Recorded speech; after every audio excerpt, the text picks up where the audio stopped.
This week on LAMHS Huntsville. And with the demonic stuff that they're doing, then don't say anything. If it's something that you don't agree with, you know what? You're supposed to voice your disagreement. Now that's something Nell has to do. Yo, what is up, everybody, and welcome back. Today we're going to be talking about the new episode of LAMHS Huntsville Season 8, Episode 9. Let's get right into it.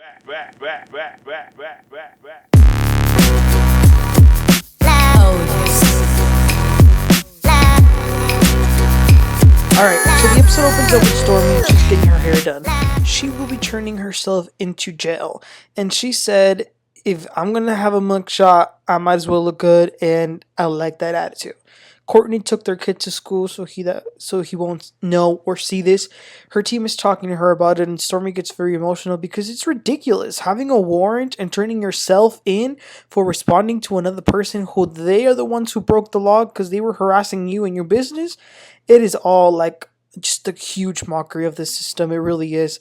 But Stormi begins to cry a lot. And then her wonderful mother-in-law is there with her.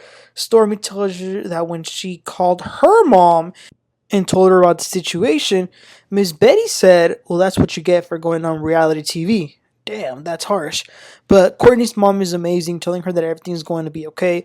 Stormi hates doing this, but she sees this as just another obstacle that she will overcome. Next scene, Destiny is going to launch a home essentials line, and the first thing that she will be doing is a candle line. So Destiny invites Tisha and Trish to make some candles themselves. It's cool, you pick the fragrance, make the blend, combine the wax. Trish and Tisha, remember, Trish is Tisha's trainer, so she's asking her if she's been maintaining her diet, and Tisha pretty much says that she's been having a lot of cheat days. They talk about the gala. Trish is still surprised that she accepted to become a model. But then Destiny goes into more detail about her confrontation with Sonny. She says that she let Sonny know that Moses is sleeping with half of St. Louis. And Destiny says that Moses couldn't keep his eyes off of her. And she says that if she wanted to, she would get him back in no time. Moving on, Courtney picks up Stormi. She was only in jail for 15 minutes, so it wasn't that bad. It wasn't that real. She said that the people working there were so nice to her. But what is hurting Stormi in this moment is her mother not calling her at all since the news. That's what's really hurting her. So Courtney encourages her to reach out to her mom and let her know how she's feeling. But Stormi says that her mom will probably not care. The next scene is Trish in her house, and she invited her sister because she thinks that it's time for her to start letting her close family know about the next steps with her and Ken. She talked to her kids recently, but her sister is really surprised to know that Trish and Ken have been living together. And she's also shocked that Trish and her ex have been separated for 4 years. Now, it's crazy that her sibling didn't know all this.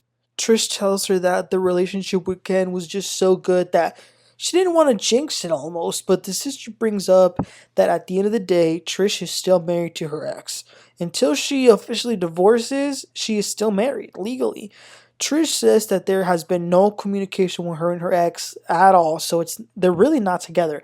Also, Trish and her ex have been together for about 14 years, which is a long time. So the sister is thinking and asking, do you really want to get a divorce?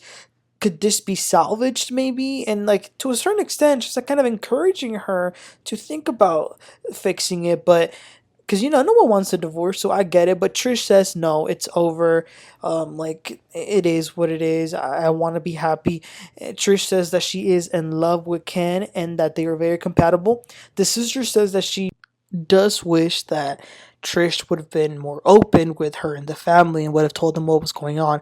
But she says that at the end of the day, Trish's happiness is all that matters to them. And that really made Trish feel good to hear her say that. Moving on, Courtney invited the guys to go bowling, Martell and Chris, and he also invited Ken. Martell sort of made a face, but everything's alright. They're all, hanging out. Courtney doesn't tell them about Stormi. Martell brings up the lover and gala. Courtney says that, Martell backed out in the last minute. Martell says, no, I need a couple weeks to get in shape, but I couldn't. So they kind of just joke about that and about how old they are, this and that. Then Ken says, well, Trisha was mad at you a little bit for pretending you didn't know her. Martell says, nah, it's cool. I just didn't recognize her, but I do know who she is. So then messy Chris Fletcher starts asking, well, how does she know you? Then Messy Martell starts to like, it was almost as if he was trying to insinuate like they met in some weird way. He was just being messy. So the conversation becomes who remembers who, how many girls you remember. It was very boring. When Chris asks if they are engaged, talking to Ken about Trisha, and Ken says no, she's not divorced, blah blah blah. Martell says, "Oh, so you a sad dude," and they laugh about that. Fletcher is asking about that paperwork, and Ken says that he hasn't seen the paperwork, but he's going to need this to speed up pretty soon. Then Martell says that he wants to get married, and he's been wanting to get married for a while now. No one is taking his ass seriously because he takes his own life seriously, so it is what it is. So that was that scene. And then the last scene of the episode, it is time for Stormi and Betty to talk. Stormi ain't too thrilled about this conversation. First, they talked a little about Stormi getting pregnant again, but this time through a surrogate. And the mom is actually encouraging the surrogate because she says that this state has become very extreme with their laws towards pregnant women. Alright, so then Stormi says, "You hurt my feelings. When I turned myself in, I wanted you to be here." Betty says, well, she wasn't going to drop everything and just come here because, she does take care of her own mother as well. Stormi asks, well, why did you say that this is what I get for being on a reality show? Betty says, you don't listen. You always got to learn from tough love. Betty says that this isn't the first time jail has happened, right? Stormi says, well, that happened when I was 18. Betty says that there is a certain person who Stormi shouldn't have in their circle. When Stormi called her, Betty got mad. Betty says that there's a certain person in this group that has minions and wants to those minions want to elevate her by putting others down. And Stormi says, well, who are you talking about? And Betty says, I'm talking about Mel. Now we all know Stormi knew who Miss Betty was talking about. But Betty says that she's always being attacked by Melody's people, and even though she doesn't control them, she says that Melody could voice her disagreement with the demonic things that Melody fans do. So Miss Betty's point is that if people who support Melody do bad things to Stormi or to other people's business, Melody should shut them down. So it's not about being on a show necessarily. It's about this specific person. Stormi says that she does get that, but she still would have liked for her mom to have been there to support her. Then Betty says, well, we don't always get what we want. Damn. Stormi says it just didn't feel good. It felt like I wasn't being supported like in the past. But they talked it out and they tried to move on. Now, Miss Betty was incapable of saying I'm sorry. Stormi had to pull it out of her, but she did say it eventually, and that's all that Stormi really wanted. And then that was the end of the episode.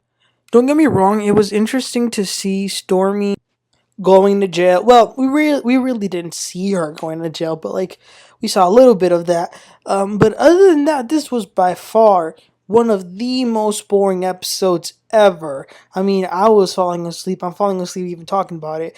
And then it looks like from the previews, it looks like next week is going to be very boring as well, which is so disappointing because I feel like the season kicked off with a great start, and now we're in episode 9 and then episode 10 tomorrow, next week, and it's just very slow. It looks like next week Sunny is going to want to move to Huntsville, so again, I said this last week, tired of seeing Sunny. Get rid of her.